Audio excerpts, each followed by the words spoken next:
All right, joining us now with reaction is Congressman Devin Nunes, Republican from California. He's also the author of the book Countdown to Socialism. Congressman, good to see you. Thanks for coming on. I just want to get your reaction here. You know, the biggest news that have come out lately is the GSA moving forward with the transition process. I'm just curious what you read into that. If you look to any other media outlet, other political figures, specifically on the left, they see that as somewhat of a concession. How do you see it? Well, good morning. Thanks for having me on. The way that I always see this is whatever the mainstream media is talking about, it's because someone told them to talk about it. So they are going to key in on anything that looks like any Republican that's fracturing or that might be saying something negative about the Trump administration. So there's nothing more, nothing less. Having the GSA move forward is something that's totally normal. It wouldn't be abnormal. It's kind of like the old fake news story from just, remember, a week ago. It was that, oh my gosh, Biden's not getting briefed from intelligence agencies. And a lot of Republicans went out there and took the bait and said, oh, why isn't Biden being briefed by the intelligence agencies? Well, look, it ended up being all phony. Of course, the intelligence agencies have been briefing Biden since after the convention.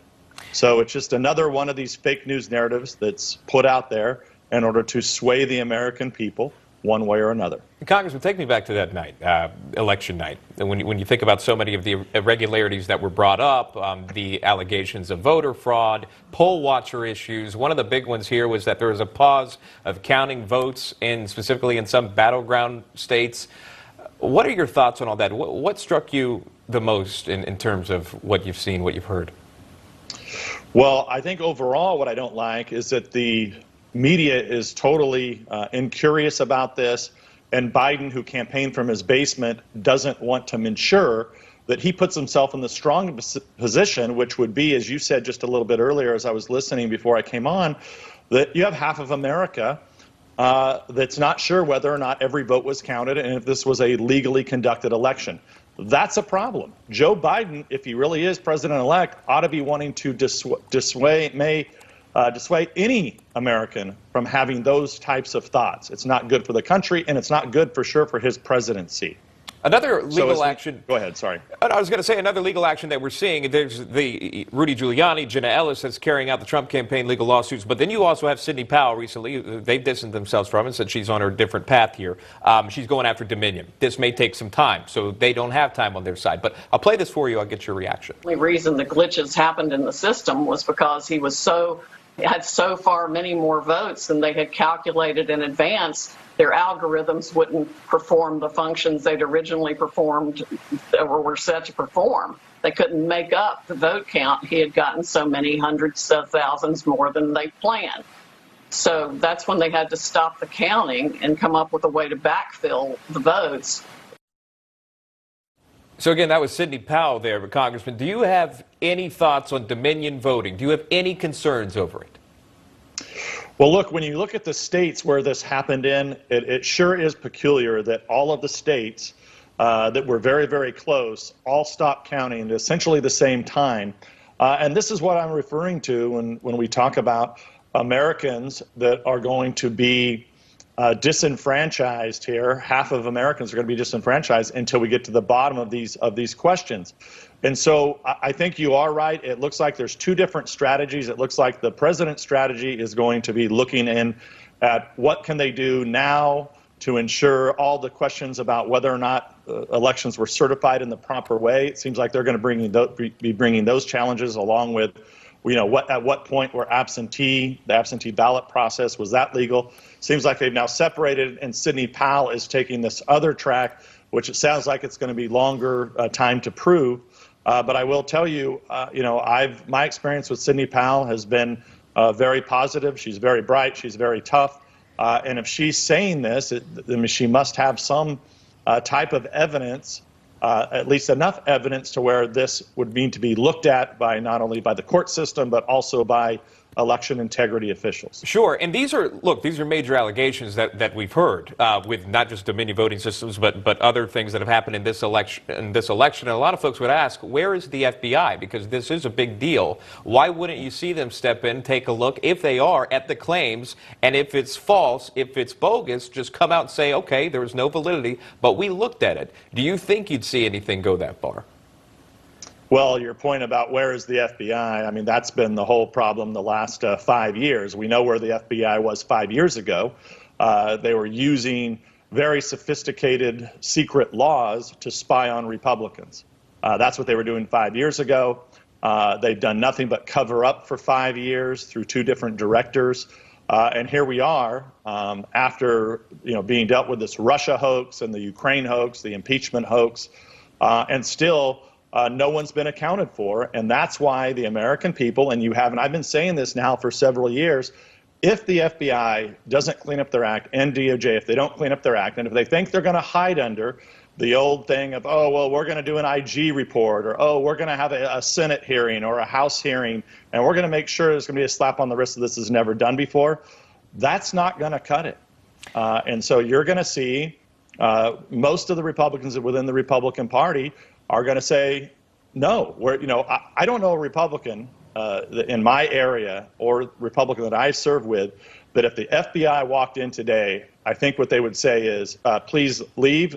Most likely you are doing something nefarious, especially if it's political. You won't want to have anything to do with the FBI.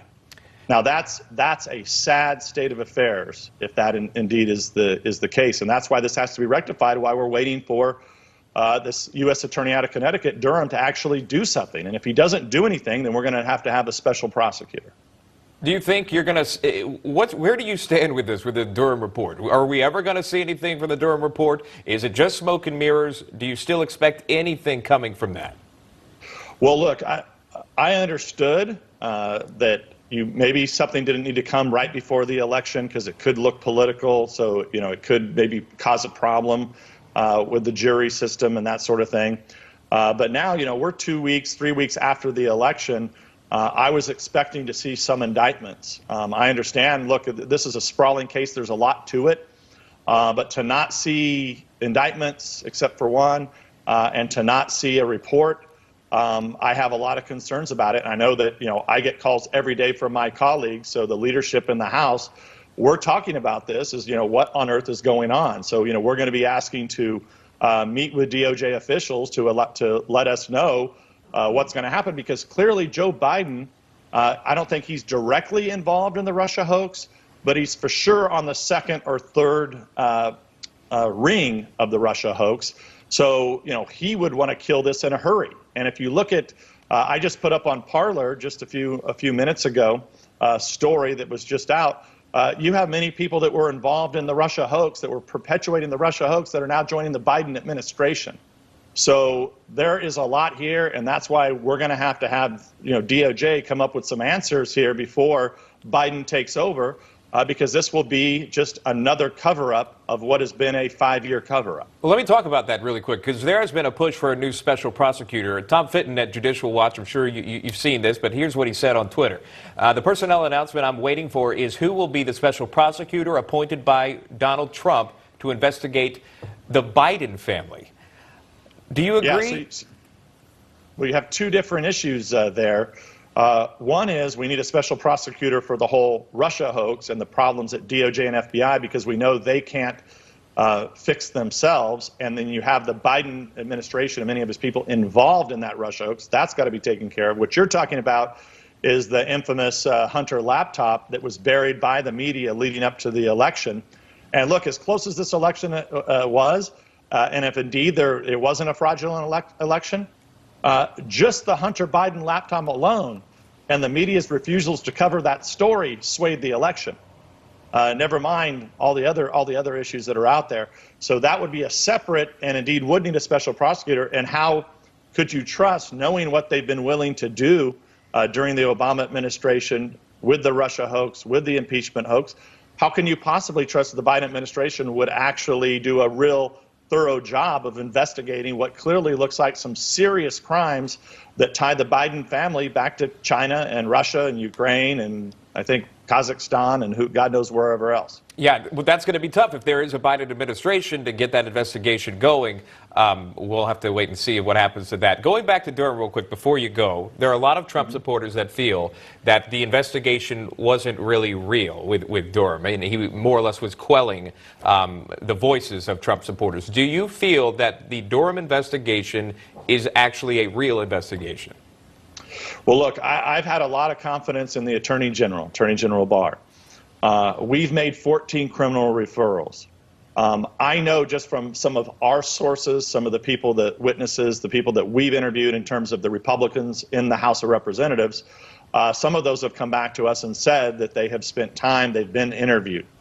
So that has led me to believe that they are doing a thorough investigation. But, now it's the whole issue of the timing.